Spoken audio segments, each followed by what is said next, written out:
शब्द सुनते ही जो सबसे पहली तस्वीर मन में उभर कर आती है वो है छत्रपति शिवाजी महाराज की।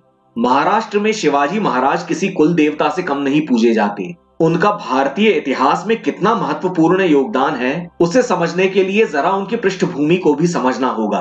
वैसे तो महाराष्ट्र शब्द का अर्थ होता है बड़ा राष्ट्र, पर आज के संदर्भ में इसका अर्थ है मराठी भाषी क्षेत्र। इससे जुड़ा हुआ एक और शब्द है मराठा, जिसका हम मोटा मोटी अर्थ निकाल सकते हैं मराठी योद्धा। 11वीं सदी से लेकर 13वीं सदी की शुरुआत तक उत्तरी दक्खन पर देवगिरी के यादवों का राज था। देवगिरी के यादवों ने मराठी को बहुत बढ़ावा दिया और उसका जनता के बीच विधिवत उपयोग शुरू हुआ। 13वीं सदी के अंत में अलाउद्दीन खिलजी के दक्खन पर हमले शुरू हुए और देवगिरी के यादवों के पतन के साथ दक्षिण भारत में तुर्क सत्ता स्थापित हुई। इस तरह से मराठा राष्ट्र की गुलामी का दौर शुरू हुआ। खिलजी के बाद तुगलक घराने तक दक्खन दिल्ली के अधीन था, लेकिन 14वीं शताब्दी के बीचों बीच बहमनियों ने अपने आप को दिल्ली से अलग करके अपनी एक सल्तनत कायम की। इस सल्तनत काल का अनुभव स्थानीय मराठी हिंदुओं के लिए कुछ अच्छा नहीं रहा। समाज का ये हिंदू मुसलमान तबकों में मनहूस विभाजन अलाउद्दीन खिलजी के हमलों के बाद कन्याकुमारी तक पहुंच गया। इसका जवाब बहमनियों के दक्षिण में विजयनगर साम्राज्य के रूप में उभरा, जो कि एक घोषित हिंदू साम्राज्य था। ये दोनों आपस में लड़ते रहते थे, एक दूसरे को लहूलुहान करते रहते थे। बहमनियों और विजयनगर के 3 शताब्दियों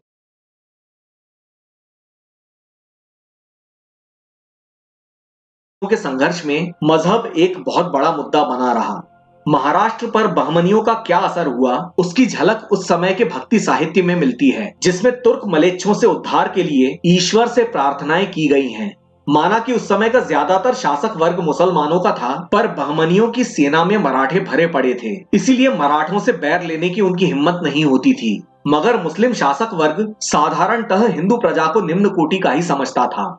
इस मानसिक परतंत्रता के बीच जनता कहीं अपना तारणहार ढूंढ रही थी। 16वीं सदी के आते आते बहमनी सल्तनत बिखर गई और उससे 5 सल्तनतें जन्मी। अहमदनगर की निजाम शाही, विदर्भ यानी बरार की इमाद शाही, गोलकुंडा यानी वर्तमान हैदराबाद की कुतुब शाही, बीदर की बरीद शाही और बीजापुर की आदिल शाही, जिसमें से छत्रपति शिवाजी महाराज ने अपना राज्य निकाला था।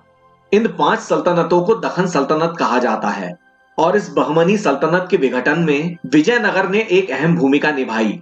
तो ये 5 सल्तनतें विजयनगर को नष्ट करने के लिए मजहब के नाम पर एक हो गईं और सन 1565 में तालीकोटा के मैदान में विजयनगर से आर पार की टक्कर में इन 5 ने मिलकर विजयनगर को हरा दिया।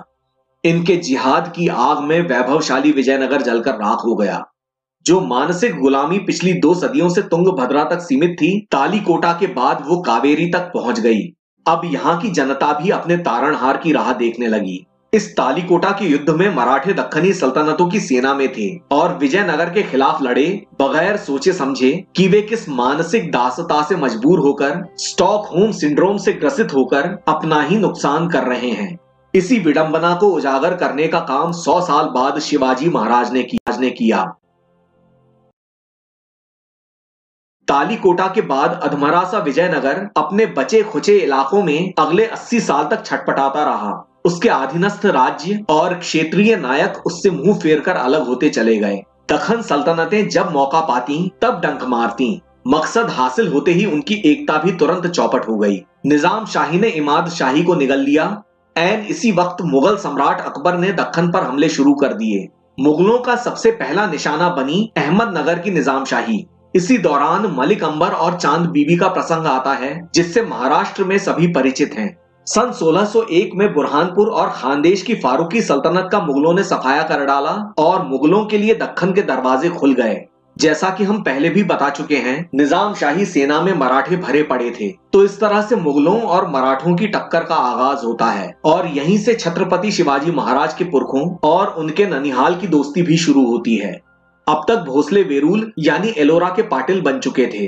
बाबाजी भोसले के 2 बेटे थे, मालोजी और विठोजी, और मालोजी के ही बेटे थे शाहजी राजे भोसले, जिनका जन्म सन 1594 में हुआ था। तो शिवाजी महाराज के पिता शाहजी औरंगजेब के पिता शाहजहां से उम्र में मात्र 2 साल छोटे थे। शाहजी के भी एक भाई थे शरीफ जी, यानी शिवाजी महाराज के चाचा। अब आते हैं शिवाजी महाराज के ननिहाल पर। थोड़ी देर पहले हमने देवगिरी के यादवों की बात की थी। देवगिरी के यादव ही आगे चलकर जाधव या जाधव कहलाए। अलाउद्दीन खिलजी और तुगलकों के हमलों में यादवों का देवगिरी का एक छत्र राज तो खत्म हो गया, लेकिन जाधव योद्धा और सामंत अपने अपने क्षेत्रों में बेहद शक्तिशाली थे। इसीलिए बहमनियों ने उन्हें अपने अधीन सामंत बनाए रखा। ऐसी ही जाधवों की एक जागीर थी बुल्ढाना जिले के सिंदखेड़ राजा की, और यहीं की राजकुमारी थी शिवाजी महाराज की मां जीजाबाई। इनके पिता का नाम था लखुजी राव जाधव। फिर मालोजी ने तमाम युद्धों में अपने पराक्रम और वीरता से निजाम शाही के सर्वे सर्वा मलिक अंबर का दिल जीत लिया, जिसके बदले उन्हें पूना और सूपा की जागीरें मिली। मालोजी भोसले के इस पराक्रम को देखते हुए लखुजी राव जाधव ने सन 1605 में अपनी कन्या जीजाबाई का विवाह शाहजी राजे से कर दिया। सन 1605 में आगरा में मुगल सम्राट अकबर की मृत्यु हो गई और अगले सम्राट बने जहांगीर। सन 1616 में मुगल सम्राट जहांगीर के बेटे परवेज ने दक्कन पर हमला किया। इसके बाद राजकुमार खुर्रम ने दक्कन पर चढ़ाई की और विदर्भ यानी बराक